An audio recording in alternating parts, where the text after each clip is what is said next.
Hi, Felicia Miller here. So, we are talking about tidbits of domestic violence and intimate partner violence in the month of October for DV Awareness Month. So, I am going to be giving you transparent examples of what I have seen or experienced in my lifetime to shed light on what really happens. So, when I was growing up, I stopped living with my biological mother at 14 years old. That is freshman in high school, okay? Freshman in high school. So, from there, I lived with my aunts because the guy she was married to had came in and was trying to abuse and do all this stuff, and I was like, nope, not happening. I've already left that. I'm not getting abused anymore. Never went back. Fast forward at 18, I was living in an apartment. I had my first apartment. I had been living with an ex and his mom.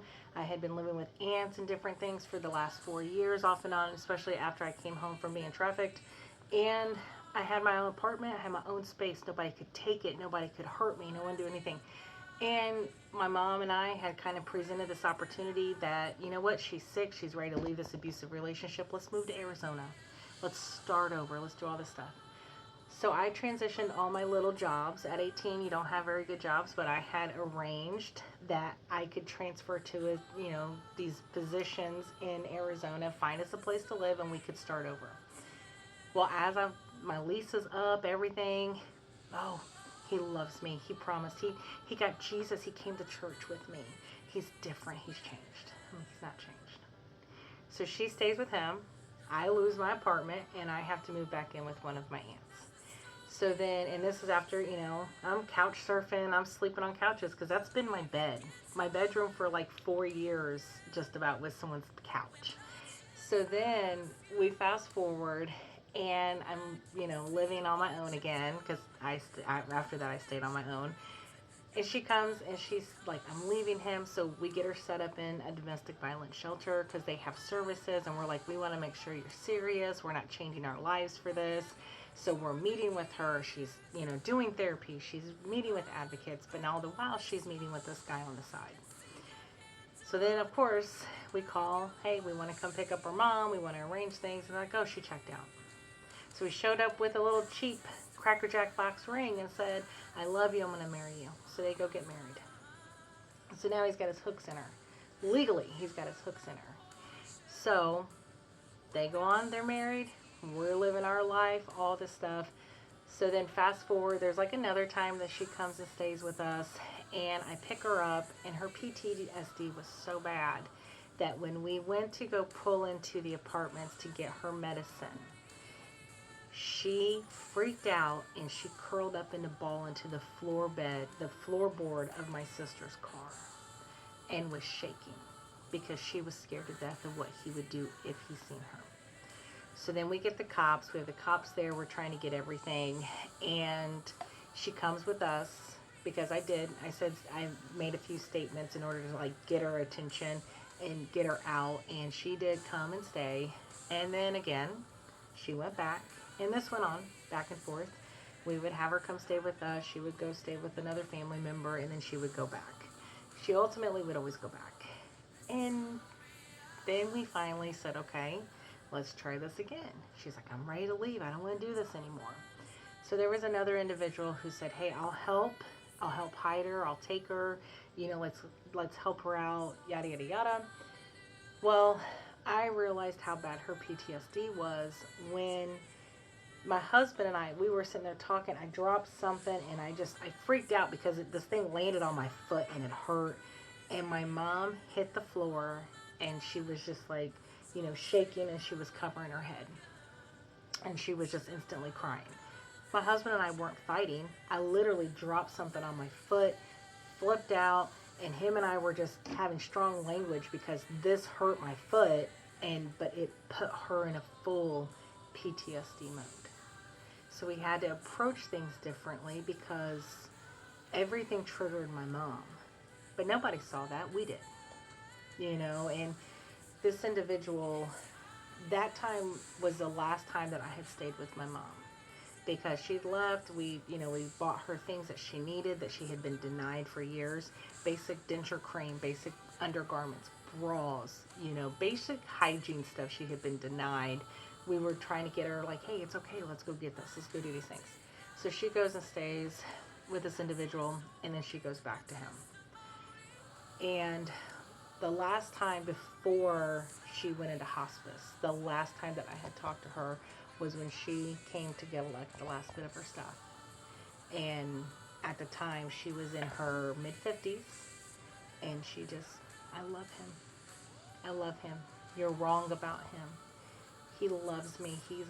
He has Jesus. Every single time she went back to him, she professed how he has Jesus. He's got God. He's going to church. He promises to change. And as I sat there, I thought about, and I still think about it, I fought harder for her to be in my life than she fought to be in my life as her daughter. And there was something that happened in that moment that I was like, I can't do this anymore. You can go. And she left. She went back to him. There was an incident that happened, and she was paralyzed. Half of her body was paralyzed for the rest of her life. And it didn't get better for her. He didn't change. He didn't go to church. He didn't have Jesus.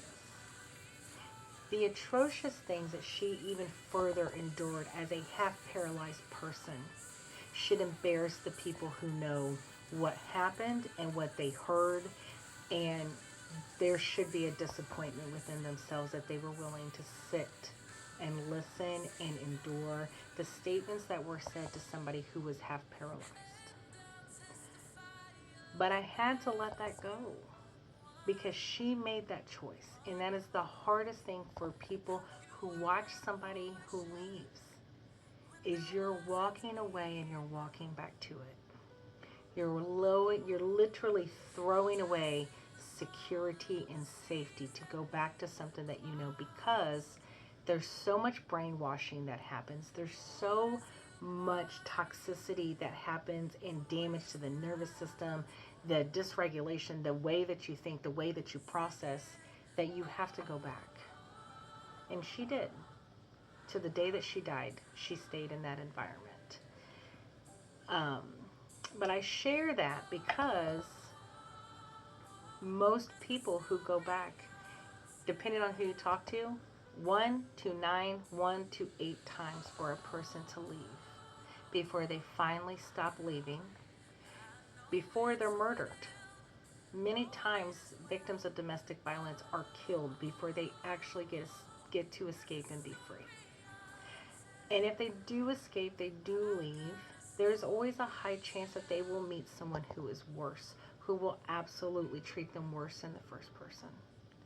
So just be cautious. It's never always an easy thing. And hopefully one day they do leave. They find value in themselves. They find value in a church, because a church has to come in and support and say, this is not okay behavior. They have to speak across the pulpit. This is not okay behavior. We do not condone this behavior. If this person had really been repentant, there would have been batterer's intervention. There would have been therapy for the batterer. There would have been therapy for the person. When we come in and say, oh, I got Jesus now, but you don't do actions that correct the maladaptive behavior that causes harm, you're just using words. There has to always be actions. So think about your church. 1 in 3 women have experienced domestic violence. Are you prepared as a church to help the individuals who have experienced it? They may not be married to it, but maybe a previous marriage, maybe their childhood, maybe their relative, or maybe they really are sitting in your pew and they live that life every single day. Are you ready to help? Are you ready to make a difference? Are you trained? You know, it's a lifelong training.